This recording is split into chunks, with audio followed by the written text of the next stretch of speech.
प्रिय विद्यार्थियों, BCom part 3 की कक्षा में आप सभी का स्वागत है।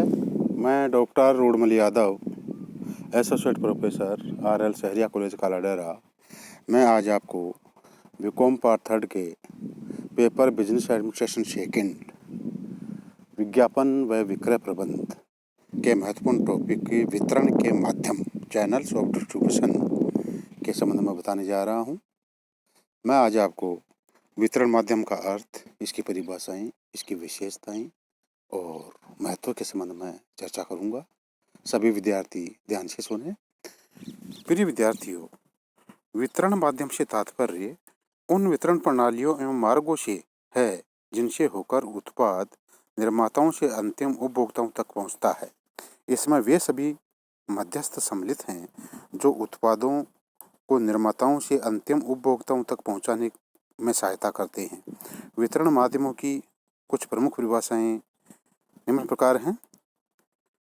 स्टैंटन तथा उनके सहलेखों के अनुसार वितरण वाहिका या वितरण मध्यस्थ लोगों एवं संस्थाओं का समूह है जो किसी उत्पाद के स्वामित्व को हस्तांतरित करने में संलग्न है।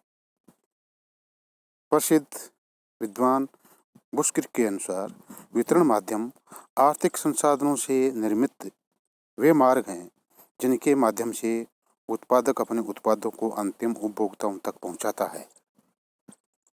प्रोफेसर कोटलर के अनुसार वितरण माध्यम उन स्वतंत्र संगठनों का समूह है जो उपभोग या उपभोग के लिए उपलब्ध किसी उत्पाद या सेवा के विपणन की प्रक्रिया में संलग्न है। निष्कर्ष के रूप में हम कह सकते हैं कि वितरण वाहिका या वितरण के माध्यम उन लोगों तथा संस्थाओं के समूह हैं जो उत्पादों को उत्पादकों से अंतिम उपभोक्ताओं या व्यावसायिक उपयोगकर्ताओं तक पहुंचाने तथा उनके स्वामित्व को हस्तांतरित करने का कार्य करते हैं। उपरोक्त परिभाषाओं के आधार पर वितरण के माध्यम की निम्नलिखित विशेषताएं प्रकट होती हैं। प्रथम, वितरण माध्यमों में वितरण कार्य में संलग्न विभिन्न व्यक्ति एवं संस्थाएं सम्मिलित हैं।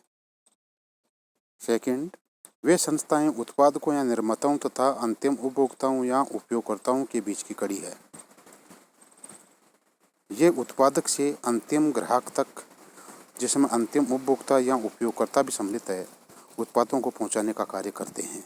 फोर्थ विशेषता है, ये उत्पादों के स्वामित्व को भी हस्तांतरित करते हैं। पांचवी विशेषता, ये उत्पादों तथा स्वामित्व के हस्तांतरण द्वारा उपयोक्ताओं का सृजन करते हैं। और लास्ट की विशेषता है, वितरण के माध्यमों को अनेक नामों से जाना जा सकता है, जैसे एजेंट, थोक व्यापारी, फुटकर व्यापारी, आड़तिया इत्यादि।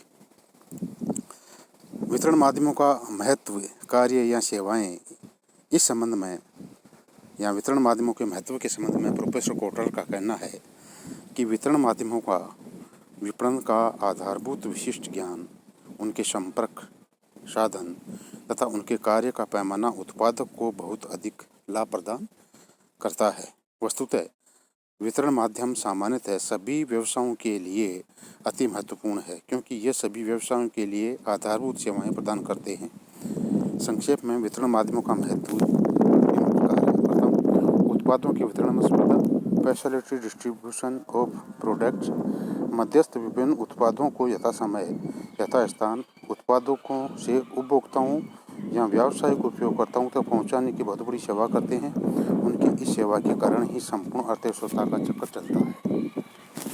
स्वामित्व का हस्तांतरण, ट्रांसफर ऑफ सेल, वितरण के माध्यम उत्पादों को हस्तांतरित करने का कार्य ही नहीं करते बल्कि उनके स्वामित्व का भी हस्तांतरित करते हैं। ये उत्पादों पर उत्पादक के स्वामित्व को अंतिम उपभोक्ताओं या उपयोगकर्ताओं तक हस्तांतरित करने में महत्वपूर्ण योगदान देते हैं। पूरक उत्पादों के व्यापार से मुक्ति, वितरण के माध्यम उत्पादों को अपने मूल उत्पाद के साथ पूरक उत्पादों के विक्रय से मुक्ति प्रदान कर देते हैं। मध्यस्थ की सेवाएं उपलब्ध होने से उत्पादों को अन्य उत्पाद बनाने की आवश्यकता नहीं पड़ती और तो उपयोक्ताओं का सृजन इनके द्वारा किया जाता है। वितरण के माध्यमों से उपभोक्ताओं को पूरी संतुष्टि मिलती है। वित्त व्यवस्था, फाइनेंसिंग वित्त व्यवस्था मध्यस्थ उत्पादों को वित्तीय व्यवस्था में भी सहयोग करते हैं। ये उत्पादों के लिए अग्रिम देकर वित्तीय सहायता प्रदान करते हैं। दूसरी ओर थोक व्यापारी फुटकर व्यापारियों को उधार माल बेचकर इसमें वित्तीय सुविधा उपलब्ध कराते हैं। इतना ही नहीं, फुटकर व्यापारी भी उपभोक्ताओं की साख सुविधाएं प्रदान करते हैं। वितरण के माध्यमों के द्वारा विभिन्न प्रकार की सूचनाओं की उपलब्धि हो जाती है। वितरण के माध्यम मूल्य निर्धारण में भी सहायता प्रदान करते हैं। मांग का पूर्वानुमान लगाने में भी इनका पूरा योगदान होता है। संवर्धनात्मक प्रयास में भी योगदान होता है। मध्यस्थ उत्पादों को संवर्धनात्मक प्रयासों में योगदान भी देते हैं। ये विज्ञापन, व्यक्तिगत विक्रय संवर्धन के विभिन्न कार्यों को करते हैं। इतना ही नहीं, ये उत्पादों की सजावट एवं क्रियान्वयन प्रदर्शन करने के लिए स्थान एवं सुविधाएं भी देते हैं। उपभोक्ताओं को व्यक्तिगत स्तर पर उत्पादों के संबंध में जानकारी उपलब्ध करने में भी संवर्धनात्मक प्रयासों में योगदान देते हैं। इसके अतिरिक्त सामग्री व अन्य संसाधनों की आपूर्ति में भी इनका योगदान होता है। प्रिय विद्यार्थियों, मैंने आज आपको वितरण के माध्यम, इसके अर्थ, परिभाषाएं, विशेषताएं तथा महत्व के बारे में बतलाया। आप सभी ने ध्यान से सुना, इसके लिए बहुत बहुत धन्यवाद। किसी भी प्रकार की कोई परेशानी हो आप नीचे लिंक पर डाल सकते हैं। धन्यवाद।